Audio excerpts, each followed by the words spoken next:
Shall we start? We have a small but very dedicated audience.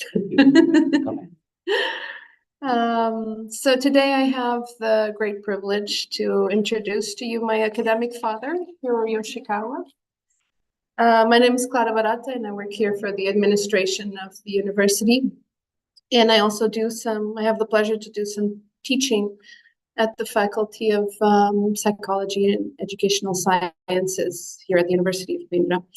And before we get to Hiro's talk, I would like to say a few words and try to briefly explain the impact that his research has had on mine. And I don't do that because I want to talk about myself. I do that because I'm hoping, because this is a teaching and learning opportunity for our students, that they'll also be inspired by his work to go further, to do more challenging things, and to learn in other ways that maybe we as a faculty can teach them. So I hope that works. In doing so, I will ignore maybe 90% of his work. So I'll talk about pieces of work that have been very influential, but there's a lot more that could be interesting for students to look at. So let's see if I can make this work. So that's me on the left-hand corner on my graduation day at the Harvard Graduate School of Education. And I look happy and relaxed. And all of us who have a doctorate know that doctoral studies are neither very happy nor relaxed. They're a very challenging process. And in my case, what happened was that I had gone to this school to work with Kathy McCartney, an expert in high quality environments for early childhood and care, education and care. And she became dean of the school, kind of the role that Paula has in our faculty in the first year of my doctoral program, and she had no time for doctoral students. So the first year I was there, I had no advisor. And I was very lucky because Hiro came in that same year. And before he had sat down and linked his computer and gotten his first double espresso of the day, I was knocking on his door and asking why he hadn't replied to my emails saying that I wanted to be his doctoral student. So that's how bumpy things get. They are messy and complicated. And I know a lot of our students have struggled this year with getting advisors and feeling at home, but that's just part of the process. And it happened to me as well. And so when Hiro came, he brought this amazing studies that were being developed at NYU, looking at the question, how is culture? And when we talk about culture, we usually mean risk factors. We mean diverse language. We mean diverse ethnic profiles, but they were looking at positive features of culture, determining expectations and goals in parents, and in turn, determining child development. And so in collaboration with many other colleagues, such as Catherine Tamas-Lamonda, they did a birth cohort study of Mexican, Dominican, Chinese, and African-American children. And so as a prospective mother about to have a baby in the next few weeks or days, I don't know what I would do if some researcher came into my maternity room the day after the child is born and said, why don't you join us for 4 or 5 or 6 years in this amazing study? But here in this case, they matched research assistants very carefully with the families. They trained them very well. And so the recruitment really paid off. And so they had this subgroup of families. And then they followed babies and families for a very long time. And they used very diverse methods. And this is an aspect I would like to highlight. So they had structured, standardized measures for child development from birth, but they also had interviews, surveys, videotaped observations through home visits. And they did these really rich ethnographies with a subgroup of the families to get into this question, what is about culture that changes child development? What pieces of child development change? So I was blown away. Like I was really, really impressed. And I know this is what I wanted to do. And I did it in a much simpler fashion for my doctoral work and my postdoctoral work. So it took me, just as a note to our students, it took me all those doctoral years and postdoctoral years to learn the methods and to learn how to do these things correctly. It takes a long time. It's not just the courses you take in your first year that will get you to do this work. It's continuous investment. It still is. So that was what Hiro had brought to the Harvard Graduate School of Education. But then, Harvard, bigger things. I wouldn't say better things, but bigger things came up. And he started working on this question of how high quality preschools can change development. And this time with two other Catherines. There are a lot of good Catherines in your pathways, with Catherine Snow and Mary Catherine Arbor, other colleagues as well. And so to look at this issue of high quality environments in preschools, we were living in Massachusetts, and Hiro was coming and going to NYU, to New York. So it makes perfect sense that we ended up doing this work in Santiago de Chile, which was only 8,000 kilometers away. And that's a picture of our first visit in 2007, before the pilot started. And so the intervention was designed locally, which was very important. And it had all these important ingredients. It wasn't just looking at literacy or early math. It was teaching teachers, preschool teachers, how to manage behavior, how to promote executive functions, but also how to do health, how to manage health issues at school. So they managed well child visits. We did some stuff on nutrition, more later, but not earlier. And it had all these features because the child develops as a whole child, right? It doesn't develop in pieces. So we had all of these different rich components in the intervention. And then, again, using really rigorous methods, the team proposed to randomize school to treatment or intervention, not classrooms. Whole schools with multiple classrooms were randomized. So that was really something. And it gave the team the opportunity to say, these changes causally determine development. And without the randomized trial, we wouldn't have been able to do that. So again, I was completely blown away, and I promised myself I would do at least one randomized trial in my lifetime. And I was very lucky to do one here, the first one at the University of Coimbra, which was Playgroups for Inclusion, with Professor Antonio at the time receiving the team, os grupos Aprender a Brincar Crescer, and it was in 5 districts of Portugal. It was not in a place far away. It was not in a different language. No, there were no earthquakes, so it was much easier. We had earthquakes every week for Chile. But this was definitely a big learning experience, and Hiro's legacy was in it as well. And then a few years go by, and both Hiro and I just moved back home. I came back to Portugal, and Hiro went back to New York. And he did a lot of other work, but this is kind of, I think you'll talk a little bit about this work. This is exceptional. Looking into how to use play to promote development, particularly father engagement. Now, I'm guessing most of us have done a little bit of work on father engagement. It's really hard to do, to get fathers in the picture and involved in the development of children. It's really hard to do. It's hard to do in our schools. It's hard to do in our parent networks as parents.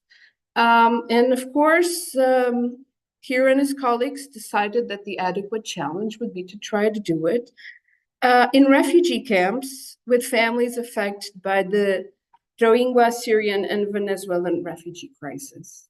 And I can't imagine a more complicated, difficult scenario for development, right? These refugee camps are just really the toughest places, I think, to raise children. So they had really good partners, the Lego Foundation, the Sesame Workshop, the International Rescue Committee. They tested several interventions with randomized controlled trials as well, but also longitudinal studies that started before birth, because recruiting mothers at birth is not enough. You have to start before birth. So it's, and COVID hit in the middle of the study, right? So that's where it is. Now, at this stage, I gave up. I'm like, this is never going to be me. I'll leave this legacy for my daughters, my biological daughters, if they ever choose to do research in this area, if they become researchers, but also to my academic daughters who do excellent work, and they always take the hardest of challenges. But this is where the research can go if you really challenge yourself. So for students, I would highlight that as they listen to Hiro's talk, they think about these 4 criteria that make high quality research, and it's always present in Hiro's research. First, Hiro and his teams ask really challenging questions. They're not limited to their institutional functioning or how schools in their backyards or their regions work. We're talking about broader cultures, about culture, about poverty, about how developmental processes work. I didn't mention it, but here has done a lot of work on how money matters. We know, and we talk about poverty all the time, and it's always in our models. If you do quantitative research, it's in our recruitment strategies, if you do qualitative research. But what is it about money? Like, how much more money would families need to improve their children's development? If it did change development, what development would change? Is it cognitive? Is it achievement? Is it socio-emotional? So, and all countries put money into development, right? Every country has a welfare policy, gives parents money gives parents money so they do a better job. But is that money enough? Do we know what changes? So these are really broad questions that I think really push the science forward.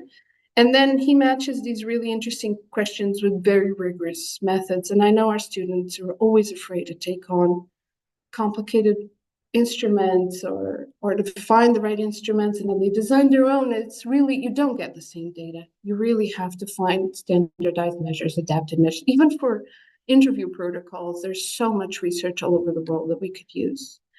And then something that Hiro does that I'm not good at, which is pushing the theory forward. So he matches the empirical data with theoretical work. And this recent paper is a good example of it, I think, because we know climate change is going to affect the development of kids, but how? And so here's a theoretical piece proposing some mechanisms of how climate crisis, climate emergency, climate change may change the future of our children. When we propose theory, we're more often wrong. So it's risky.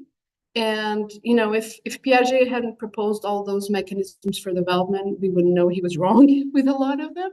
But that's how we learn, and that's how science goes forward. So pushing theory forward is a really important mechanism. And then the final piece of high quality research is changing policy. This is what motivates me, and this is why I propose that Hiro talks about how research changes policy. It's not enough to do the research.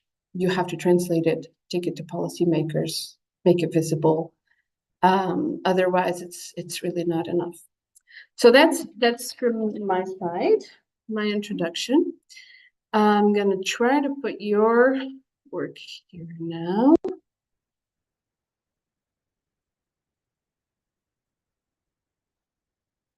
I'm guessing this is it.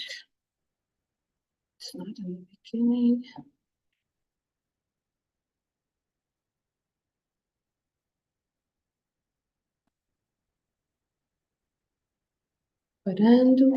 And I'll sit there so I can take notes, and I'll give the floor to you. Thank you so much, Clara. That was very embarrassing. And intentional about work. I do want to say that Clara, among maybe 30 some doctoral advisees I've had over the years had, I think, one of the widest ranging interests in terms of methods. We have some new projects that we are in our kind of capacity building area around research, and we tend to, at our center, Global Ties for Children, that's focused on kind of child and youth development in low and middle income countries, think about the kinds of buckets of methods that are useful to do this kind of work that's at the intersection of research, practice, and policy. Um, and that, I think, was the slogan of the education school when we were there at the Harvard Graduate School of Education, was the intersection or the nexus of research, practice, and policy. So 3 sets of those methods, just as an example, are around measurement and psychometrics, around longitudinal methods of how human behavior changes, but also how contexts change over time. And then impact evaluation methods, including, not just causal methods, but qualitative methods. And so Clara really did all of those kinds of research during her doctoral years, which is very unusual, and had that hunger to master them and would challenge me always to be more rigorous, actually, because I remember you would question the psychometrics of our measures that we were using in Chile in very helpful ways. So I feel like this idea of mentorship is always a reciprocal process where you're learning just as much as the mentor, because frankly, we get old.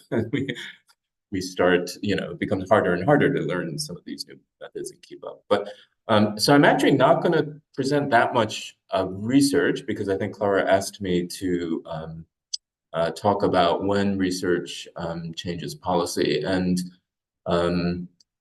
so that's really inherently about a human process that's not often researched. But I'll talk a little bit about what my experiences have been in this area, which, first of all, start from the perspective that research rarely changes policy, right? So this is not something that happens routinely. It's not something that's easy. And among the kind of priorities of policymakers, research evidence is among the last things that they typically consider when making policy decisions. So I think that's a warning. But I do think it is really interesting to think about this intersection of these 2 very macro sets of influences of culture and policy that I've been interested in throughout my career, that Clara mentioned, or kind of part of what we were doing in our lab for a long time. And that is, I think, this new, it's still somewhat uncomfortable for developmental research and developmental scientists to understand that the macro influences are actually embedded in micro processes and vice versa. And so that is one of my kind of enduring interests. And the first time I gave this talk recently was at the 30th anniversary of an NGO called ACEV in Turkey, which is the leading NGO around early childhood development, but was actually co-founded by 2 developmental psychologists and has moved into countrywide policy work after a period of 30 years of engaging and doing longitudinal evaluations, program innovations, and working with probably at least 20 different ministries and leadership regimes in the country of Turkey. So what was unusual about that NGO and that team was that the developmental psychologist who was the most famous, Chidem Kakibachi, was as much an expert in culture and human development as she was also in program development and evaluation. And so she did an extraordinary study in Turkey following how parents' views of the importance of children changed over 30 years in Turkey as Turkey industrialized and became globalized, and how children were viewed as kind of primarily economic in their value in the household at the beginning of those 30 years. By the end of those 30 years, children were emotionally valuable, more than economically valuable to households, as Turkey went through the transition of an industrialized nation, going from basically a low-income country status to a middle-income and now an upper middle-income country status. So what I took away from that set of work was that we want to understand how meaning making about children, perceptions of children change with historical time, understand that policy is based on values that have everything to do with culture, that then are instantiated in political processes. So I think these are not separate macro systems as we kind of use ecological language to describe influences on children. But these are inherently intertwining how culture and policy change over time. Now, as ideology of nationalist ideology, for example, is spreading in many countries, including my country of the United States, I am increasingly interested in the impact of ideology and how ideology impacts children's development as a macro influence, which is coherent systems of values that then get instantiated in institutions, in organizations, in schooling, and in child development. So my most recent study on policy and child development is in the state of Florida, which has enacted about 15 policies to restrict content related to gender identity, sexuality, and race in public education and higher education. So we're finding some fairly disturbing findings, but also the ability of educators and parents to resist some of these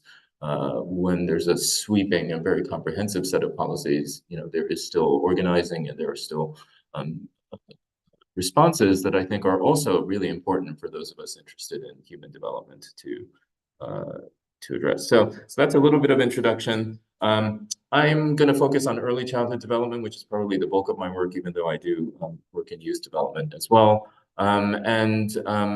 Ask this question: how can researchers of child development really, which is a very kind of micro enterprise, participate more effectively in policy processes at national scale? And what might that mean for the practice of doing research in child development? So I'll start with actually the work of one foundation that has funded many studies over the last 15 years and created kind of a new area of research, which is research on the use of research evidence in policy. And so I'll briefly give some lessons from that. And then I think some examples where I think they reflect some of the ways that research suggests are the ways to work in the policy realm, but which are actually a little counterintuitive, and that some of the main ways that we think of to influence policy are challenged in some of this. So I'll give three examples. One from this work in the humanitarian sector around refugee families, one around the United States, and this idea of kind of creating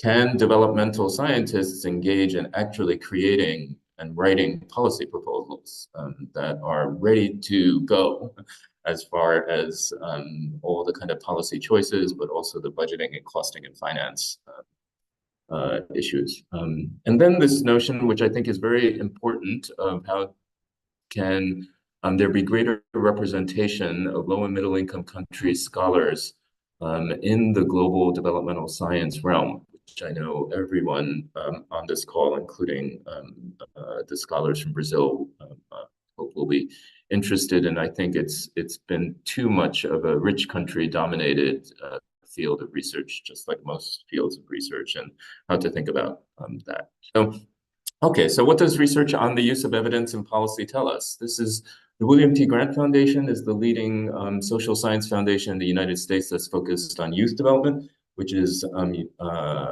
humans between the ages of 8 and 25, actually 6 and 25. And Vivian Tseng, who was a vice president at the time about 15, 16 years ago, got very interested in this notion of why research isn't used very much in policy, and decided to start a set of funding in an area that the foundation still funds in now around this area. Can we study the use of research evidence in policy? Can we study the policy-making process and understand what role evidence plays in it? And so there have been a whole series of reports that I can encourage folks to go on the William T. Grant Foundation website and find a series of summaries and syntheses of the perhaps 30 to 40 grants that they have funded in this area. But I'm going to give you just 2 slides of summarizing this. So first of all, what does not work? Actually, what does not work is what is typically done, right? Which is like in a typical article on child development that is applied and out in communities and doing great work. You will see a paragraph or 2 at the end that's part of the conclusion, which are, what are the implications for policy? And so where do those go? Well, they go into the research articles and they're of interest to researchers, but how does that ever make it into actual policy, right? So that's an obvious example. But also these things that I think we try to often do ourselves or do in our training, which is try to develop what we call the elevator speech version of your results. Can you convey the important results from your study to practitioners and policymakers? And that's mainly about simplifying language.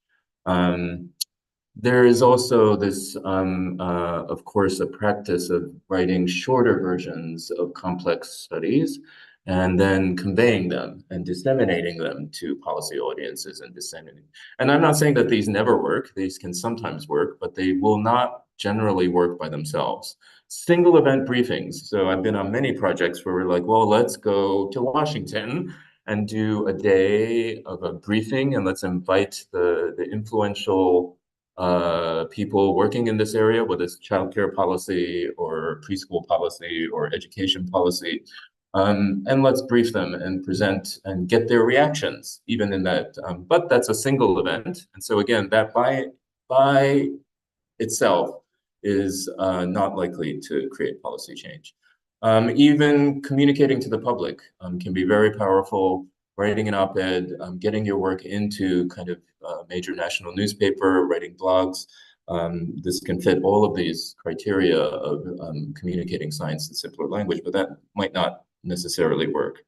So how does policy get made? On one project where we were looking at governance and finance systems in early childhood development across 6 countries, one of the countries we studied was Peru, and I had the privilege of meeting a very unusual 3-time vice minister of finance of Peru, who happened to be very interested in early childhood development. Had been one of the national advocates for this. He learned in his first time as vice minister of finance that all the important decisions happen in small groups. And so he left the ministry and he went to Argentina. And I don't quite remember why he went to Argentina to do this, but he became trained in group therapy because he understood that he wanted to learn more about social group interactions and small group interactions, which are the human context for policymaking. And then he returned to the ministry 2 more times, and he was instrumental in creating the transparency finance policy for Peru, which is how it communicates its budgets and, to the public. Policy occurs in these small groups, but in context of larger sociopolitical and ideological change. It can be influenced by social movements. What do social movements have to do with research? Yeah, researchers aren't actually on the front lines creating large-scale grassroots organizing, right? But it is involved in these kind of deeply relational interactions. And so the central lesson I take away from this, and really when I look back at about 30 years of the, infrequent instances when work with policy ended up being productive and it felt like research was being used, it was in the context of sustained relationships with small networks of individuals over a longer time than a typical ministry leadership regime. So if you stay in touch with a network of individuals who, in my experience, tend to kind of go in and out of government, might go across academia, government, civil society, and you stay in touch with them, and then you, over a period of years, and it can be 8, 10, 20 years, in the United States, it's been 50 years, I'll get to that, an unachieved agenda for early childhood, for example, but you have to stay in it, and you stay in it through networks and maintaining relationships with individuals. And that's really kind of the core of the message that this work that the William T. Grant Foundation funded, I think, tells us. And that these sustained partnerships are not about bringing your research and like hoping that they'll be interested in it. The sustained relationships are about actually answering policymakers' questions and meeting them where they are. I do have to say that this only works if policymakers are open to the role of evidence. If they're not open to the role of evidence, I've not found that those relationships are at all productive.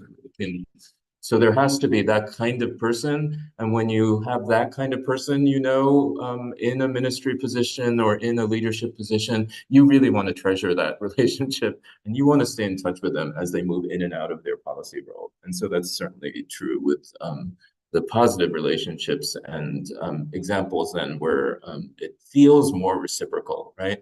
So this is no longer a unidirectional, let's get research out into the policy world. This is a reciprocal, sustained dynamic relationships.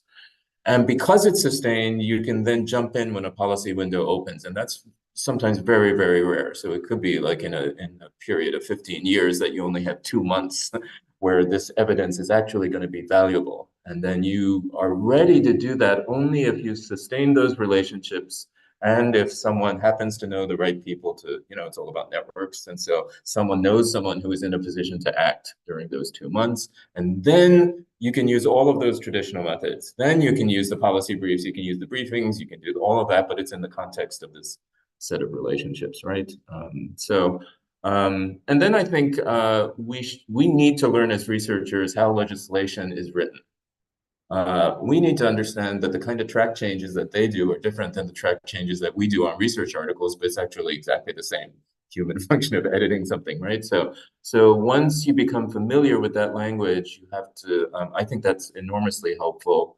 And for me, also working with people who know about finance and budgeting in the policy world, which is not something I was trained in, but if we work with people like that, it's very useful. And I do also want to say that we have very low levels of engagement of influential policymakers, but also scholars from marginalized backgrounds. And that is really constraining policy in many, many places. I can talk about an example in Colombia that has a kind of permanent mechanism for indigenous people in that populations in that country to participate and contribute to the national ECD policy. So there are some examples around the world, but these are very, very rare. And it's much more often the capital imposing its views of, let's say, child development or what works for parenting or what works for preschool into the vast diversity of a country.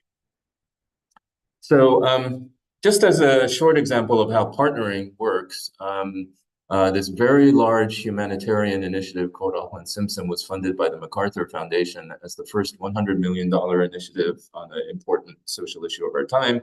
It's a huge open competition, and Sesame Workshop, which is a children's media organization, and the International Rescue Committee, which is a humanitarian organization, won the competition in 2017, and we were privileged to be the research partners for these two organizations. But what I really respected about this project, and I think it was because of the pressure of having such a large grant and having to show some sustained impact beyond the grant period, that they took exactly this point of partnership and made it central to the initiative throughout its 6 years. And they addressed these issues of the fact that humanitarian systems involve three big potential policy and social systems: the host government, the refugee community, and the humanitarian sector. And they managed to reach a level of scale. We participated in the part, as Clara mentioned, which was to actually understand, do some of these program models actually work? And we found quite encouraging evidence on both the children's media and television program side and the on-the-ground services side and in the COVID remote programming side. But they reached a lot of scale primarily by having a full-time person in the regional office in Amman, Jordan, whose experience and their primary job was to partner with ministries. This is a project that occurred across 4 countries, Jordan, Lebanon, Syria, and Iraq. And so this scaling, it was kind of envisioned as a scaling role, but primarily to build partnerships with at least three kinds of ministries related to early childhood development, which are, of course, health ministries, education ministries, and social welfare ministries. And ultimately, the other approach that was, I think, very smart was that Auckland Simpson, which means Welcome Sesame in Arabic, did not develop one early childhood development program, did not develop one curriculum. It developed a whole suite of materials that were developmentally appropriate, a whole set that were directed towards families, and a whole set that was directed towards more learning programs. And those were then flexibly adaptable to the needs of, let's say, the Ministry of Health in Jordan that had a midwife program for prenatal and postnatal care. How can we infuse these materials into the work of the midwives of the health ministry?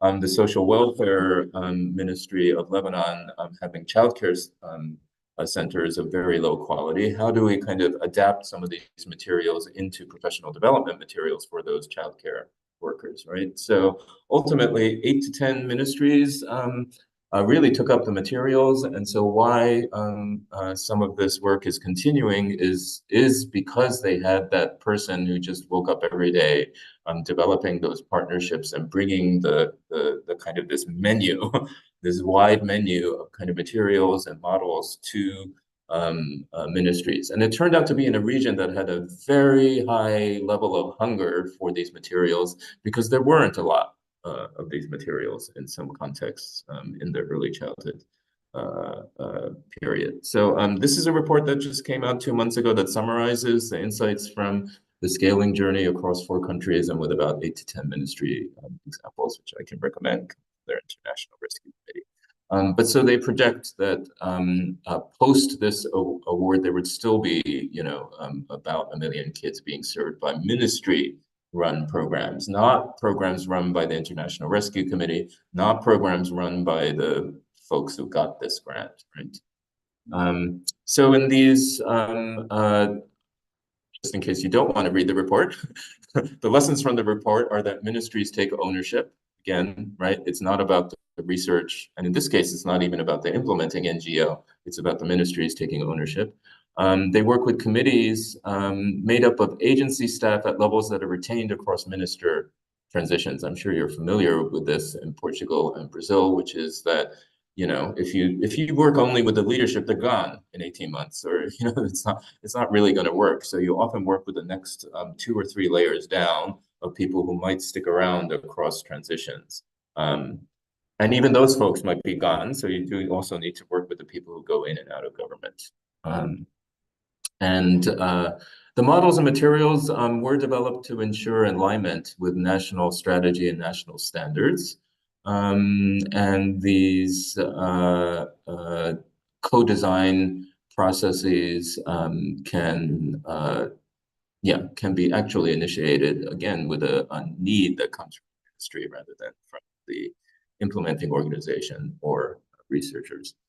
The third example is whether scholars can work in teams to actually propose national policy. And so the guru of this kind of work actually tends to work in team, but she directs these teams, but it is always team-based, and her name is Emily Vargas Barón. She runs an NGO called the RISE Institute in Washington, D.C. She's worked more than anybody in the world on the development of national early childhood development policies. She's worked in probably 40 to 45 countries, low and middle income countries primarily. And this is her most influential report that is really a guidebook.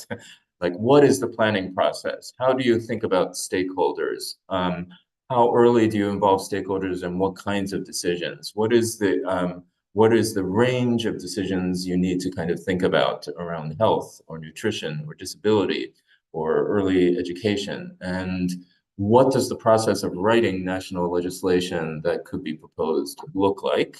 And what does the political process and the following up, and then even if it gets passed, what does the implementation process look like at a national level? And so there are very, very few people who have that kind of expertise a multinational way, but her work is really reflective of that. And so she's certainly been one of my mentors as I've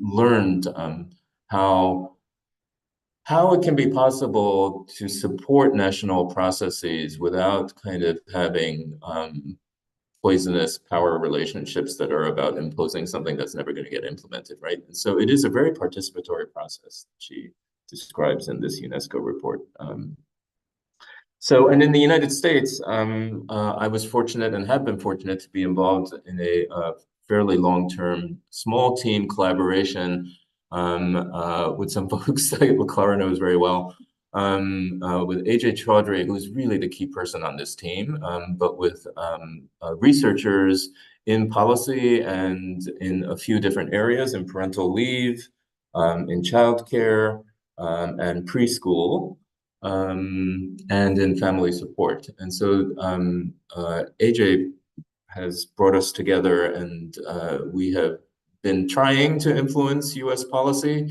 to almost successful points. And then I'll talk about how this process was applied to El Salvador. The title of this book, this is a book, so it's a national policy proposal written as a book. So it has all the kind of research backing detailed in it, but it's written in a fairly easy to understand style, and then it conveys all the policy decisions that would go into legislation in 4 different areas for the United States. And just as background, the United States does not have a national ECD policy, which might sound strange, but it has just a bunch of fragmented pieces. So its childcare policy is not connected to its preschool policy, which is not connected to its lack of a parental leave policy, which is not connected to its family support kinds of policies in the first years of life. And so we framed this as a way to reduce inequality, and that it was very important to reduce inequality in early childhood, partly because the level of inequality over the past 40 years in the United States, which was large for this percentile of 10 to 50% of income, which is the low income to middle class gap in achievement, for example, across all of schooling up to high school and college graduation and earnings, has now recently, because of the huge rise in the wealthy, the gap between the 50th percentile and the 90th percentile in the red that you see has grown. So it's just as large as that gap between the 10th and 50th percentile. So our argument is that we need to move towards more universal ECD policies, such as the ones that we might see in Scandinavia, and to attack these growing inequalities in the United States. And so these are our 4 policy areas: of paid parental leave, a guarantee of childcare assistance that goes way, way up into the middle class, universal early education, and a reimagined national family support program that covers the prenatal to age 5 entire period. I'm not going to actually, even though I have details here, I'm not going to go into these details because they're less important to me, I think, than the process for the purposes of this talk. Yes, so in each of these areas, we make certain decisions about what might be feasible at the national level. We bring in data that show these were new data that had not been kind of disseminated nationally, which is that there's unequal access to quality in childcare at age as early as at age 2 for lower income families. So we bring in certain kinds of very important research snapshots, but then we propose actual childcare policy. And I would say childcare is the most complex area because it is a public-private. Families contribute some, but the government contributes some. And so this is probably by far the most complicated area. We propose universal early education for 3- and 4-year-olds, which is a particular expertise area of Christina Weiland at the University of Michigan. Again, make a lot of these kinds of decisions that we know from the research evidence-based work to improve children's learning. And we integrate this notion of intensive family support. So we think these 4 areas together would take the United States from near last in the OECD in terms of investment in early childhood, it would bring it up to numbers actually 4 or 5.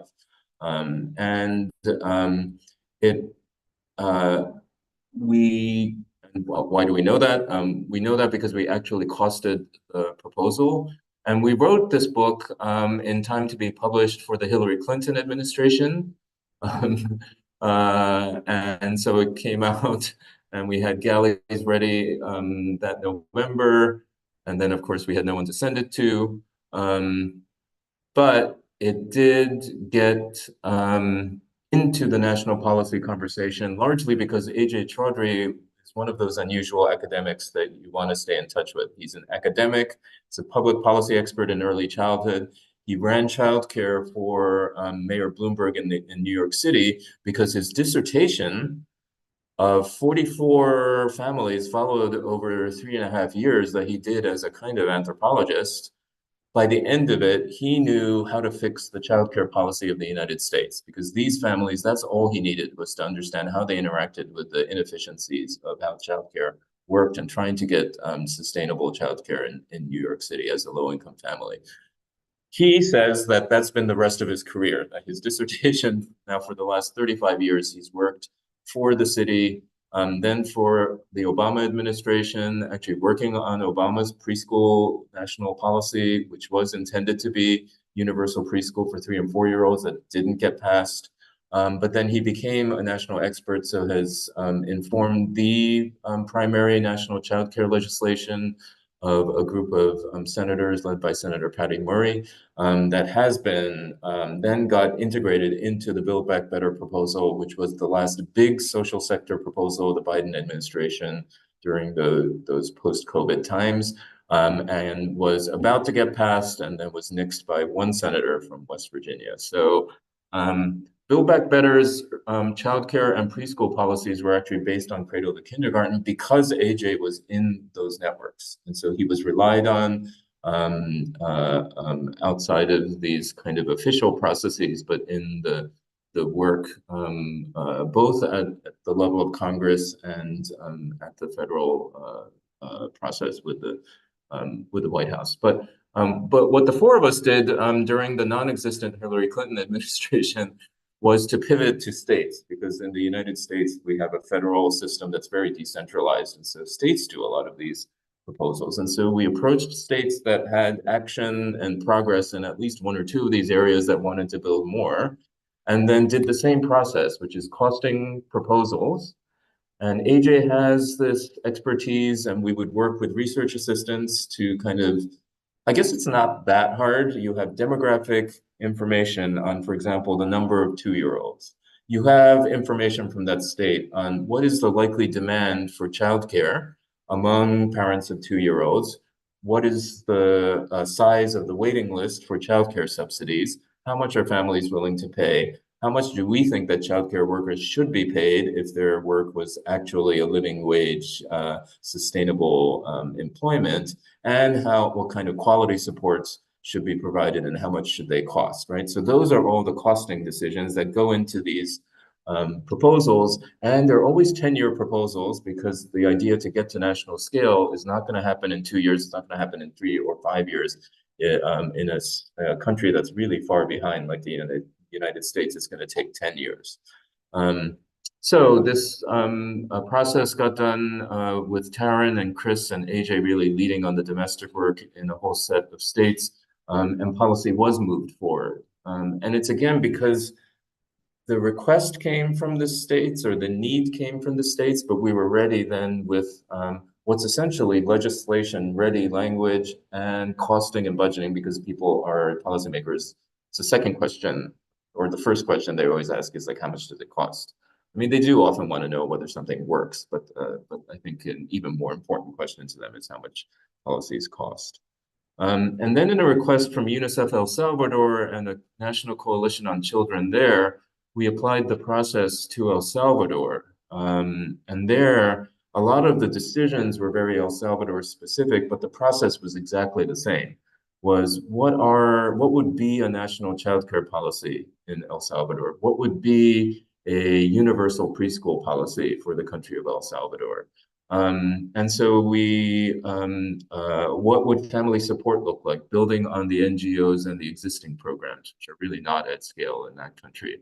And here we worked with a very unusual person in the UNICEF office who was not like the usual UNICEF person. He was completely unafraid to be out in the political process.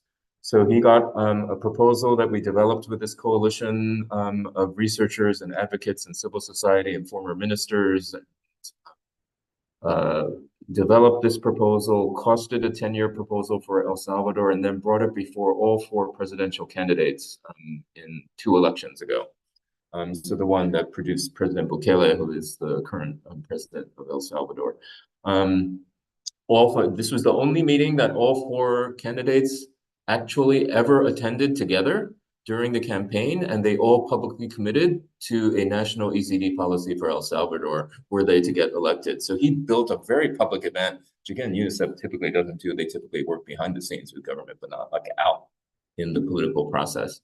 And Bukele's wife happened to run a set of 20 preschools in San Salvador. She was very interested. So now the current policy does reside in the First Lady's office. But it has these notions of quality and supporting the workforce and upgrading not just access, but quality, because I think she and her staff really got that message from this kind of work. And so AJ was involved in the costing. Jimmy Vasquez was the key architect of this in the UNICEF office.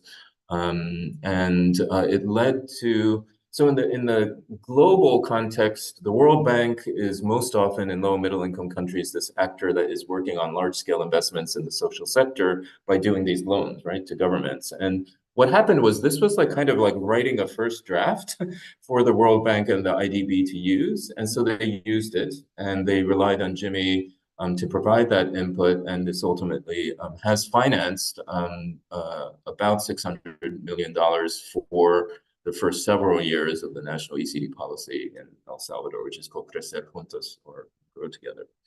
I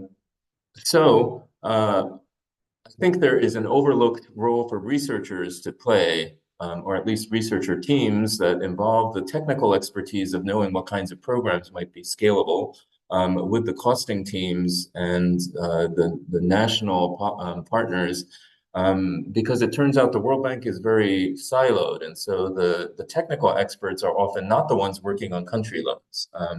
And so that's a phenomenon that could be potentially bridged by having teams that have the technical experts working alongside costing experts. So you're kind of presenting a first draft that's pretty far along for the many countries now that are interested in investing in early childhood development, particularly early childhood education in low and middle income countries.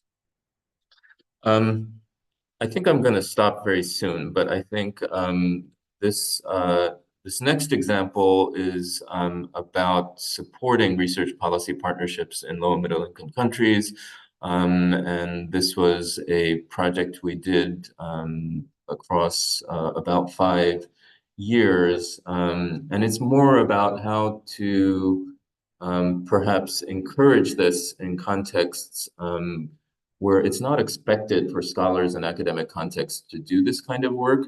This was a project that came out of the Sustainable Development Goal process, and in particular a network that was led by Jeff Sachs, where I had contributed some of the input on early childhood development that went into the SDGs. But once the SDGs were passed, there was a big question what to do.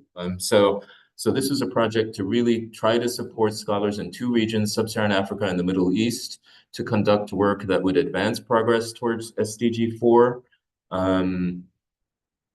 Not with a lot of money, I would say, but with this notion of building in each country a set of research practice or research policy partnerships. And at the same time, try to build more of this representation of scholars from low and middle income countries themselves to be leading work and partnerships with policymakers and practitioners in these countries.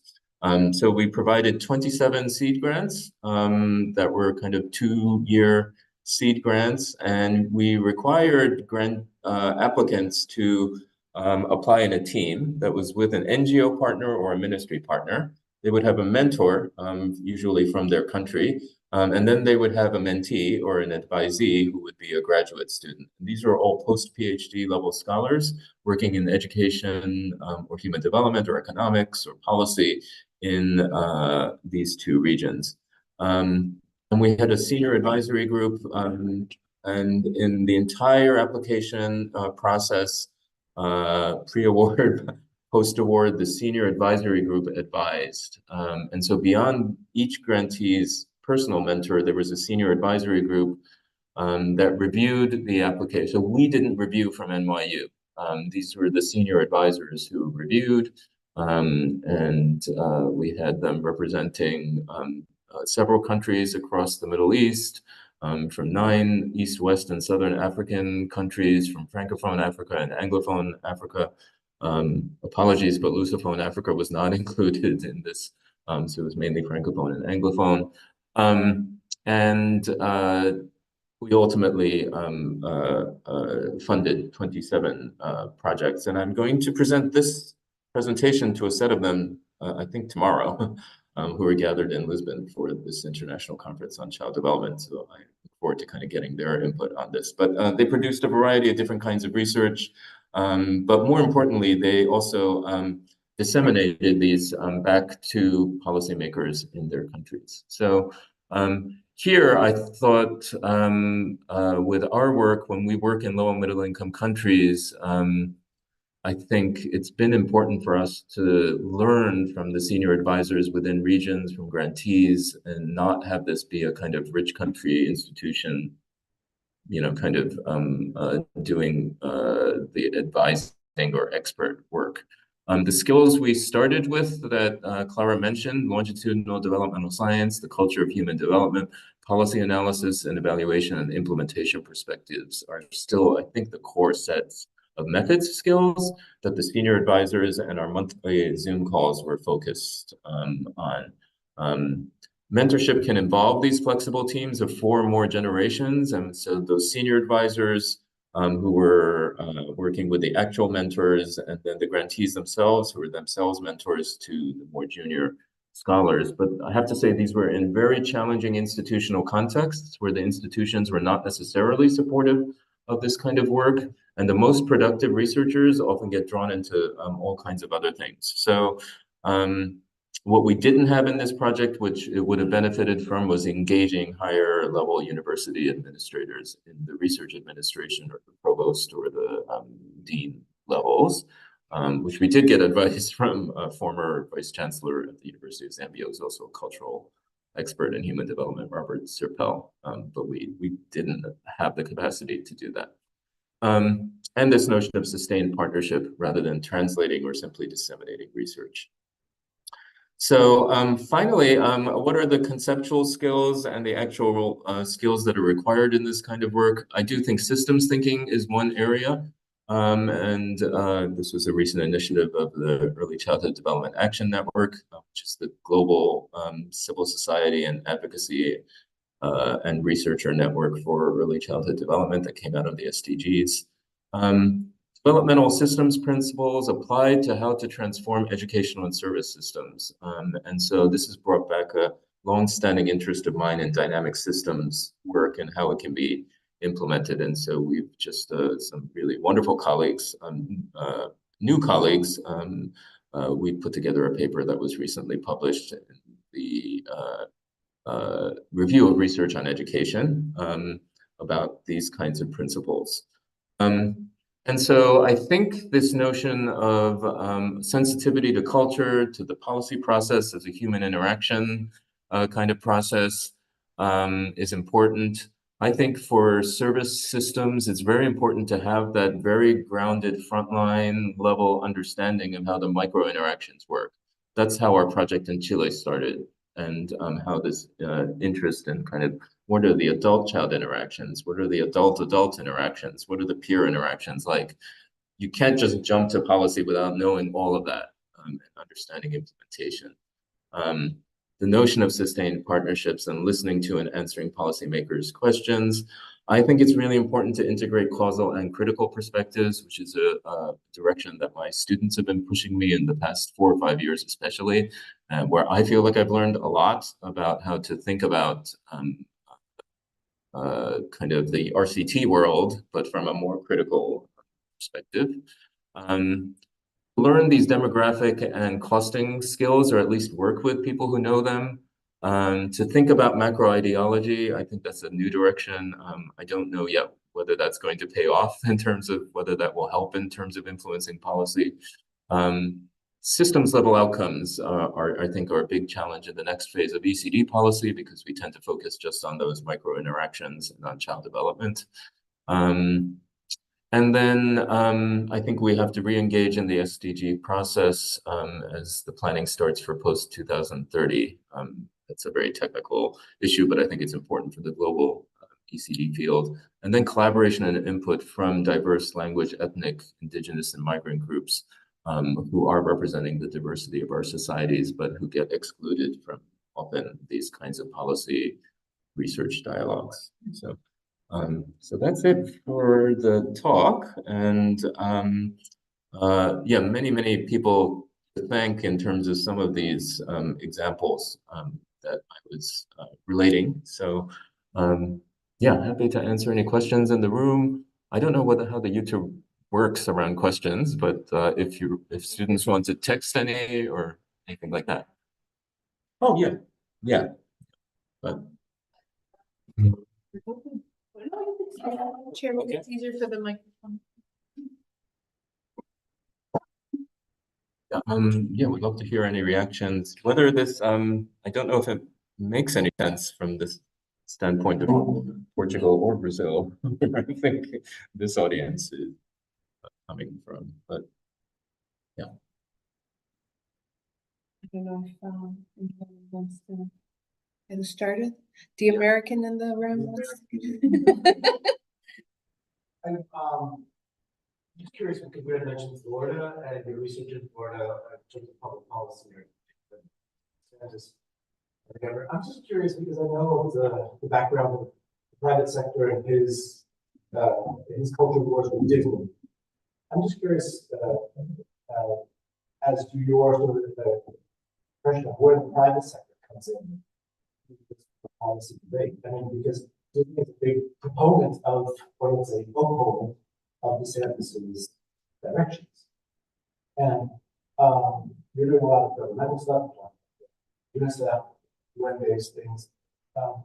And we've got private sector folks on both sides of the ideology. Question. I'm just curious as to kind of your impressions or where private sector people like Disney come into the debate. Yeah, I mean, I can say from just the not a lot of experience around that topic, but when I've seen effective national advocacy work, which is usually over a period of decades to get this marginalized area of early childhood into a national policy conversation, it has to involve business leaders and the private sector. And so typically, like a national coalition, Peru again, but two national coalitions, but the one in El Salvador too. I think the effective coalitions have people from civil society, often former government, not like current government. They might have a researcher or two. They have advocates, and then they do typically need folks from the business sector to be involved. I'm not sure that's always true. I think it probably is, but early childhood development is an investment that the argument goes will pay off for society, for the future workforce. So if you leave out the business sector, you're leaving out a major kind of potential beneficiary in the long run of early childhood development systems, right? So yeah, so that's what I've seen. Now you raise a U.S. context that's very currently polarized and with a about as polarized as it can get. So yeah, so our project right now is simply to be descriptive and to describe what's going on. We do think there are, pretty significant harms going on to students. This is not a quantitative study, it's a qualitative study. So it's a first peek into what this whole set of laws is doing in Florida. And that we are working to understand what are the needs of legal advocacy organizations that are actually filing all the lawsuits against the state of Florida right now. So that's where we are with that, is to try to, and that's very tricky to do, but it is, yeah, so that's kind of like not so much like, oh, can we influence the private sector on this side or the other? Here, I think the fight against those kinds of policies is a legal, it happens to be legal. My question was, what extent question it's now Yeah. in putting aspects. Yeah, and that I've seen more, in the global context, but I think also in some models, there's a model called Educare in the United States that requires investment by the business sector in a city to establish what's actually a very high cost single center, but the idea is that that becomes the hub for attracting attention to early childhood development in that city and will build the sector over time. It's a little bit of a risky proposition, but in every city, and it's now in 30 to 40 cities, this Educare model requires, I think, half the funding to come from the business sector of that city, from the private sector, and then the rest comes from government, state, and then federal, like Head Start.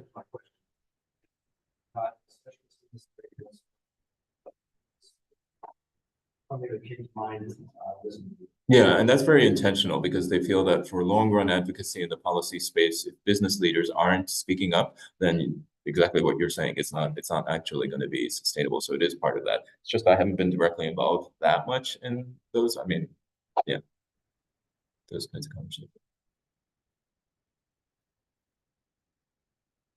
George. Oh no, sorry. Yes. Want to become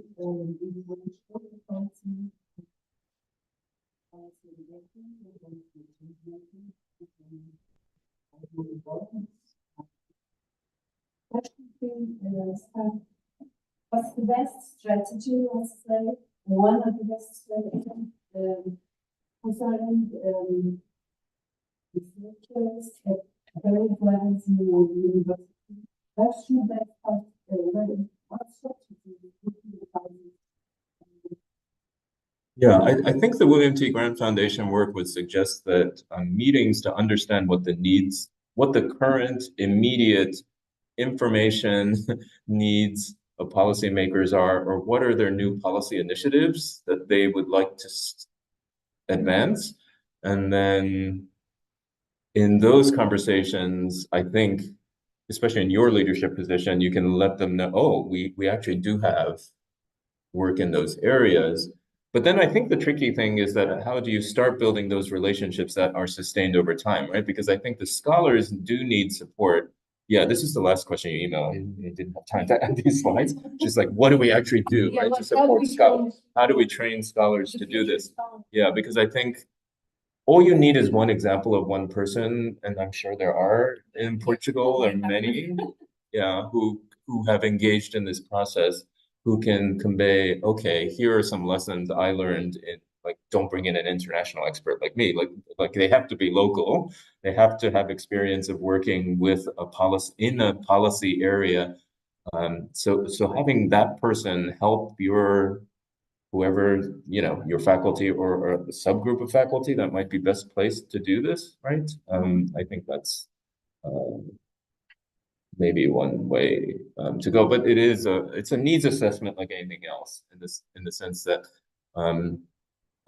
and usually identifying if there is a policymaker or two who are open to the role of evidence or science, right?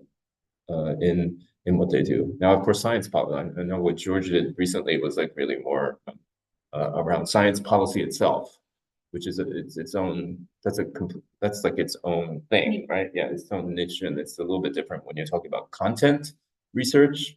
that is related to a research area that's not actual science policy.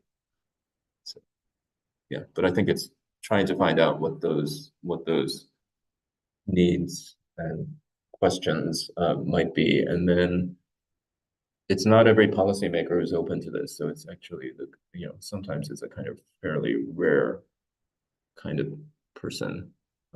Reminds me of the strategic partnerships that Kathy had, it's absolutely the same principle. where they were asking schools and school clusters and governments, what question do you need answered?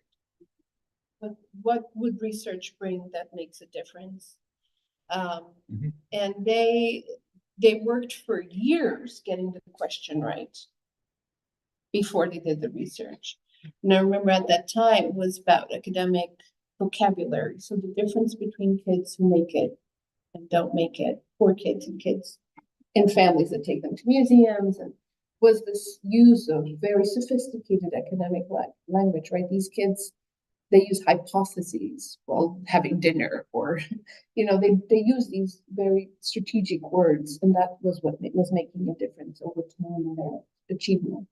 But this question came from the schools, like, how can we embed more academic language? But it takes policymakers that can wait for an answer for a very long time. And in my work with policymaking, they want everything done like yesterday. And that's almost completely impossible with public institutions. Yeah. So George and I had to open a company to do this research work, because the ministry wanted answers. Right.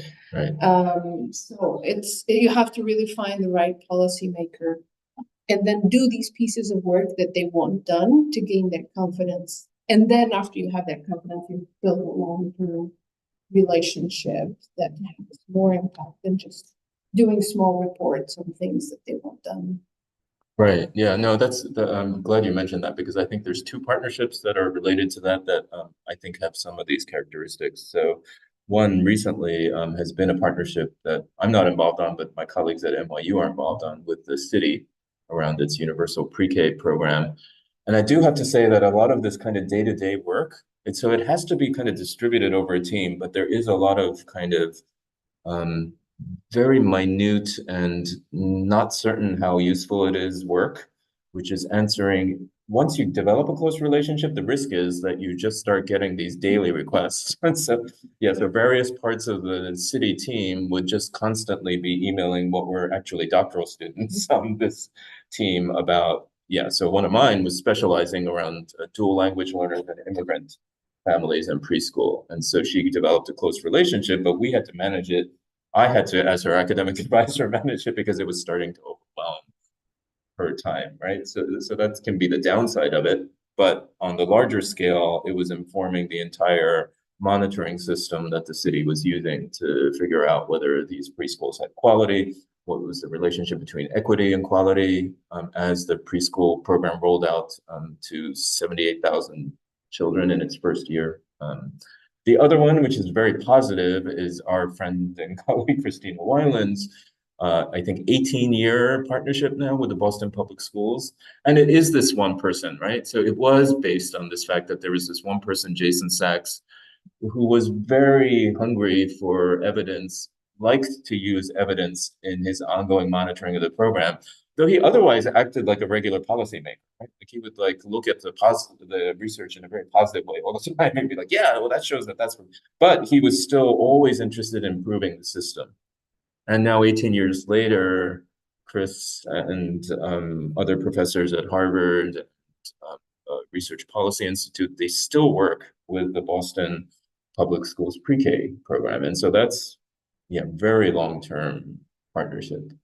And it is sometimes finding that one person who is open to that. And it's very unusual that Jason stayed in that role for 16 years. He just recently left for the Gates Foundation, but that he stayed in that position, directing Boston's pre-K program, allowed that partnership to really develop across 4 or 5 phases of work, which is a pretty remarkable story. That also includes a lot of traditional academic publications and tenure and everything like that for Chris.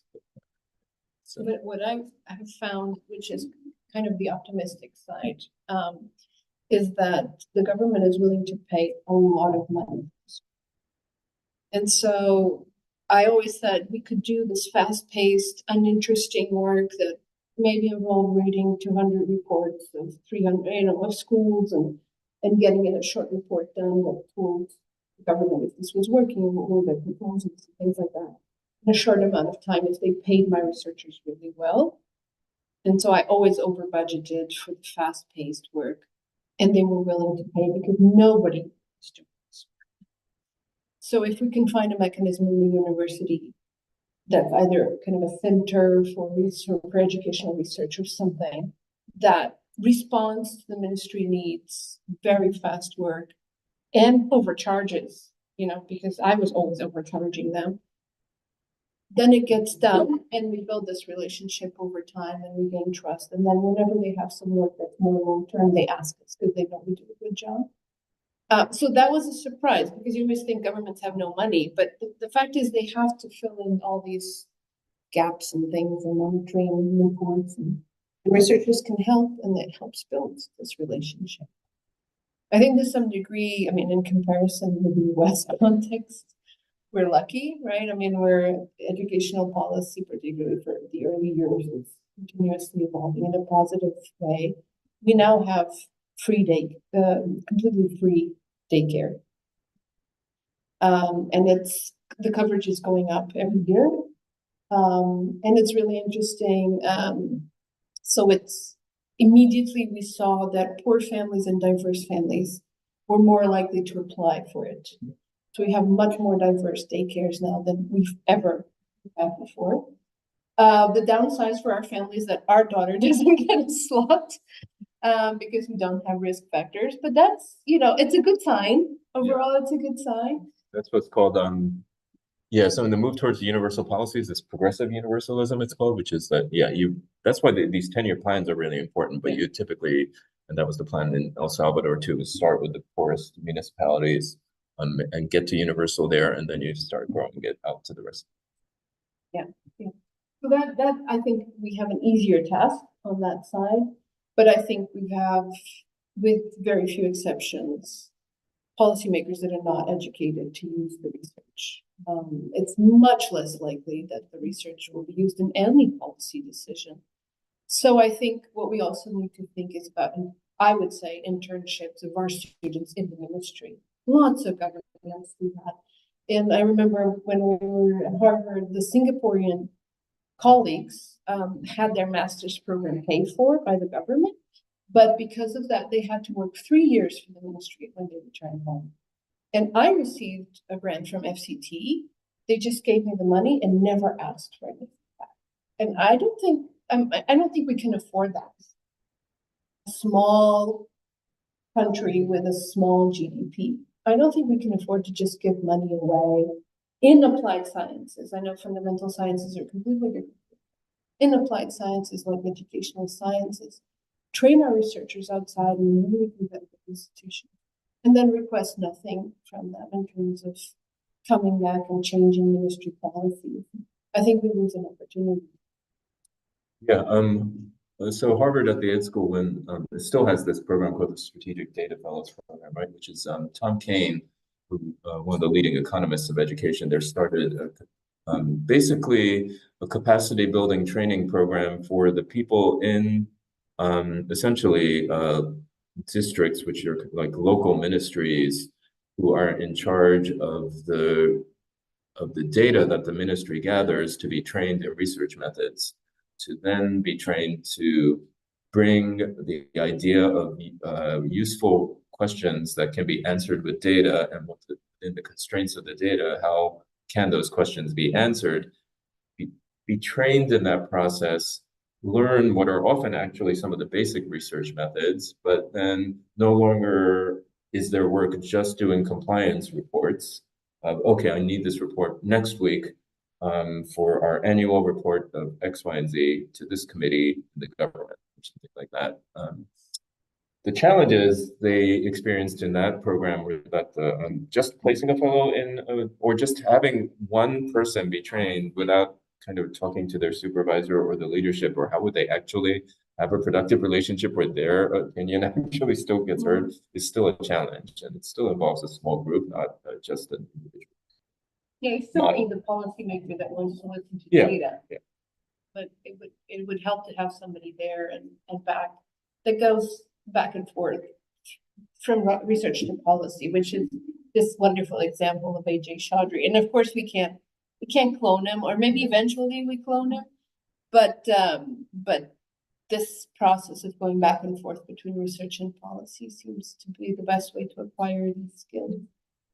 And there's these students in Portugal and elsewhere, they're just so sophisticated in their thought process that if we gave them the opportunity, they would get there.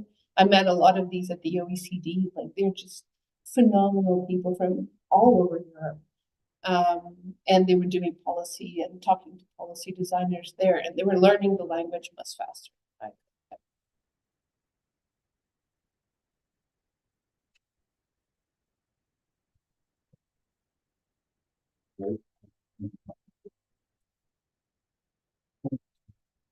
Right.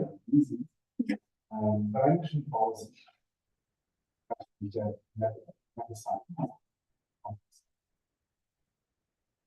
And one is one of your examples. There's something called by building. Someone when you get to know that the operating.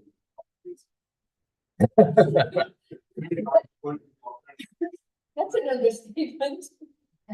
So first is partial two major parts are similar. Although I do see differences between them. Overall, the question is, if you are going to policy, the kind of corner and I'm not going to go. Or the other simple data where the four categories, I mentioned these four categories were diverse in the food. But still, you know, at the cost of some complicated.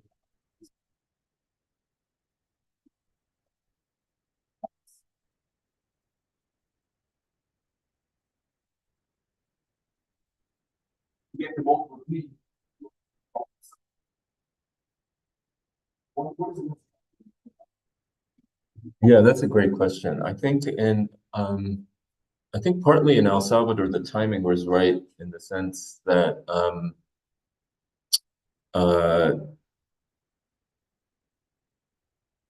yeah, the point that the country has been in its economy and this growing awareness of early childhood development as being important is probably earlier than most rich countries still. And so the potential to get leaders from the right to the left all agreeing was higher than in some other contexts like the United States. So the United States has been there's a lot of evidence of how legislators have voted on issues over decades that we have a sense that certain presidents are much more likely to invest, right? And it is going to be the Democratic Party that is more kind of, it's a big government investment, right? And so, and the only reason it got as far as it did in the Biden administration was because COVID totally changed the magnitude of what was possible in US public policy to, you know,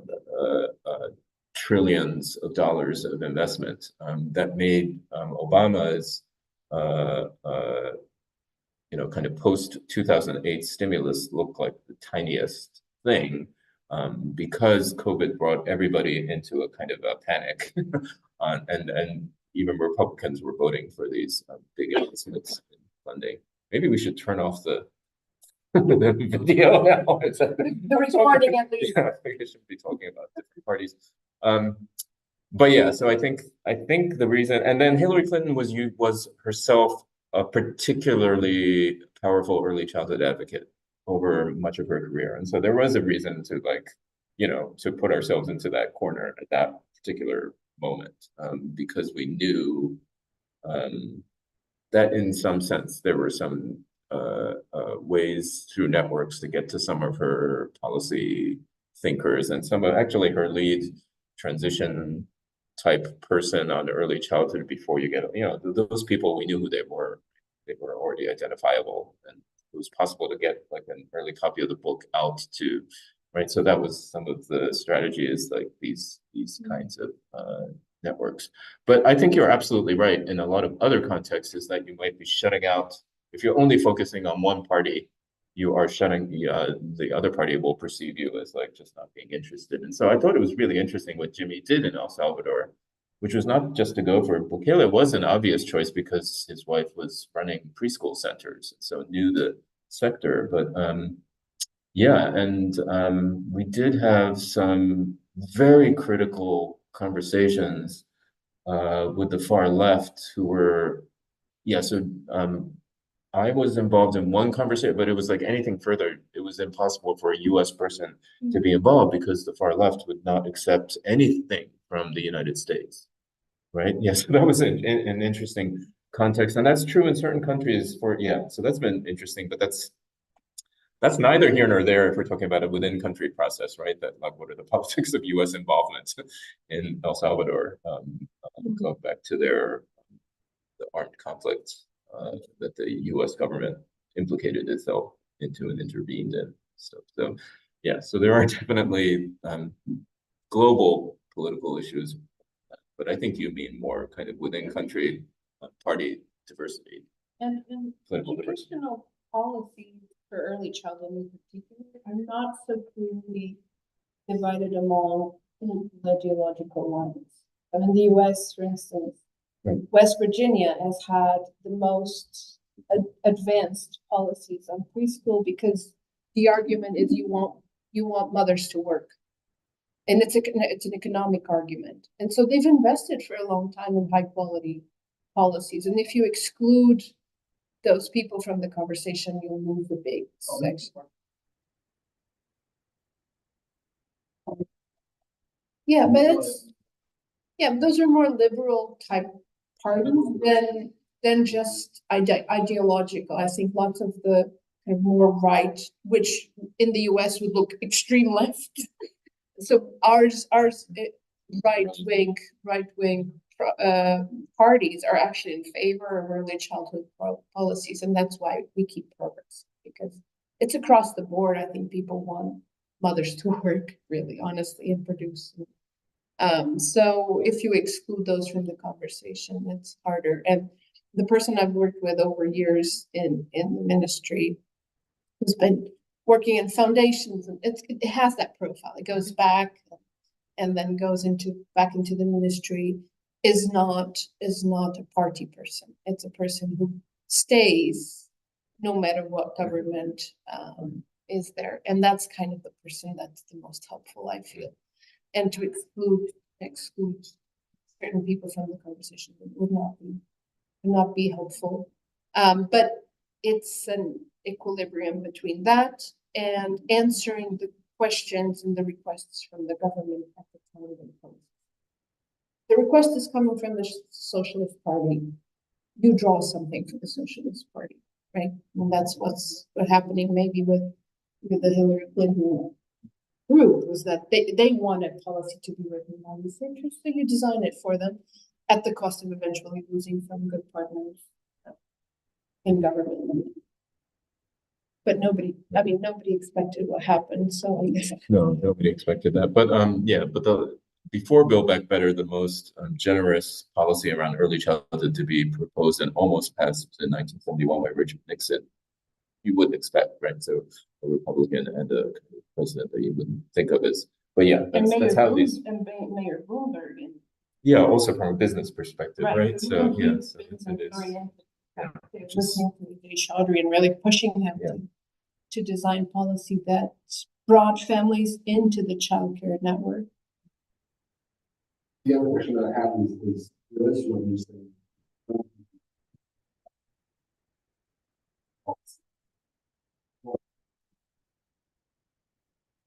What do you know?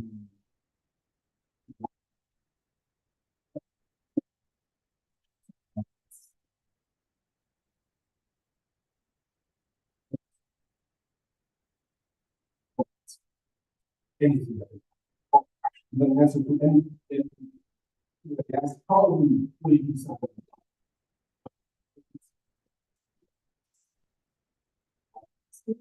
Or should I just say, I mean,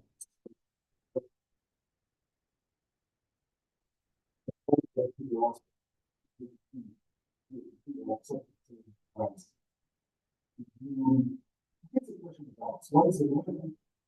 Answer anything and sort of put you out there and you start building the network, or it could be not just for policy, it's also for discipline. Many times we only comment on the happiness. Question is, that a good thing?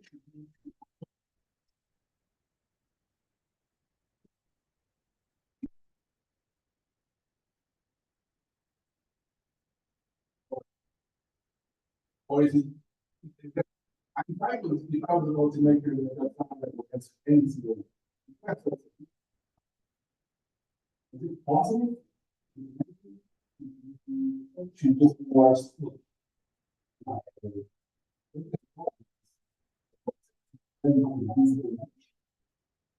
They'll never call you back.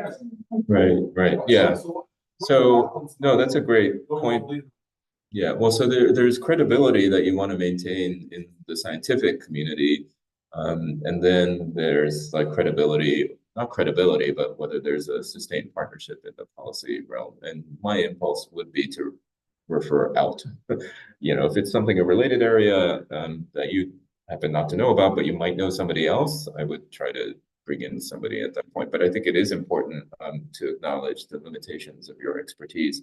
But one way to get beyond the limitations of your expertise is to partner with people who have that other, yeah. So, and for me, it's like I'm not going to learn costing and budgeting of X, Y, or Z. So if there's any question about like how much is something going to cost, I'm like, I thought we were going to train all our students to be costing and budgeting. It sounded like the answer. grant proposal budgeting would be a start. Well, I can help with that. But yeah, but I think you don't want to give up your scientific credibility in engaging in the policy realm. You do have to do some of those tasks, otherwise they'll never call you back. That's what happened with our company. Like what I did is I had a list of scholars, younger scholars, who were generally unemployed because work is so precarious in science in Portugal. And so I just asked them, who's interested in doing this? It's immediate work. It's well paid because I'll over budget for you. And it needs to be done now. It's part of our ongoing service in the ministry. This is something. And then there would always be two people who would say yes. And we would do some of these tasks. And they were not in early childhood or impact analysis, things like that were interesting to me. And then, but you have to take responsibility for the quality of the work. So you have to read you have to read a lot of drafts of the report before it goes to the ministry. And you have to be on those meetings, even if you don't know the language. So it's a big challenge, but I found that there's actually, I guess, the upside for me is there's actually money to pay for this work. And it's technical and it's research work, and if you have the right partners, they can answer those questions. But if you don't do any of the work, if you just say, I'm an ECD, I'm a development expert from 0 to 3, I can't do anything else. They can't rely on people like that, so they'll never do that. Yeah, absolutely. So, we're running out of time, so last question.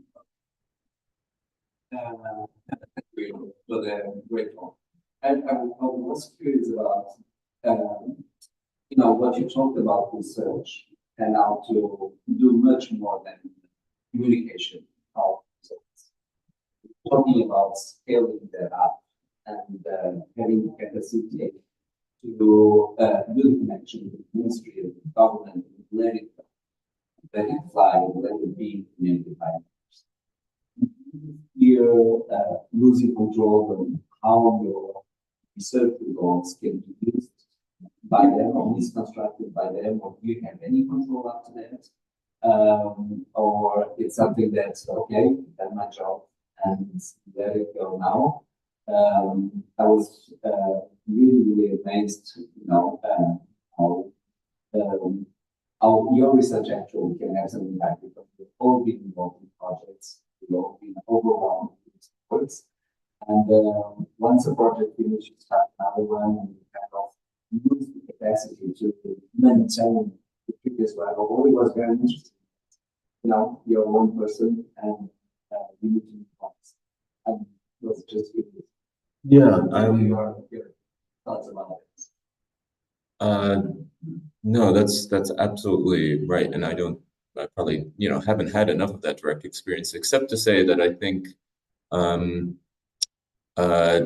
it's very important to become interested in how programs at scale are monitored, and how quality is considered, and that quality isn't just, for example, infrastructure or salary, as much as salary is important, but the actual quality of the program as it's experienced on the ground by diverse populations, right? And so I think that's, for me, that's the part of my work that speaks a little bit more to that process. And in Colombia, part of a partnership I didn't mention was one that led to the first national study of the monitoring of the observed quality of preschools, by going in and actually observing them.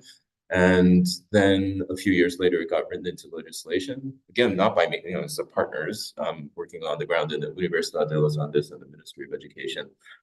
So that kind of is there an ability to put quality on the agenda in a research-based way that would then be applicable to a whole variety of different models, right? Like whether they're doing, and so that's the kind of work that I think is also important for researchers to engage in. So it's not just a project, but developing the kinds of tools that might be able to be used by ministries. And from a psychometric standpoint, that might be reducing a quality measure that's too difficult, or it's very research-based.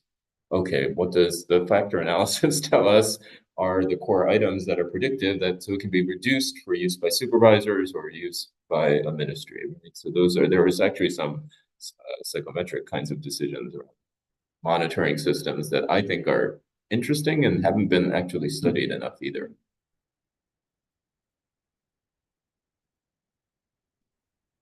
Thanks so much for the opportunity. Yeah. Thank Great.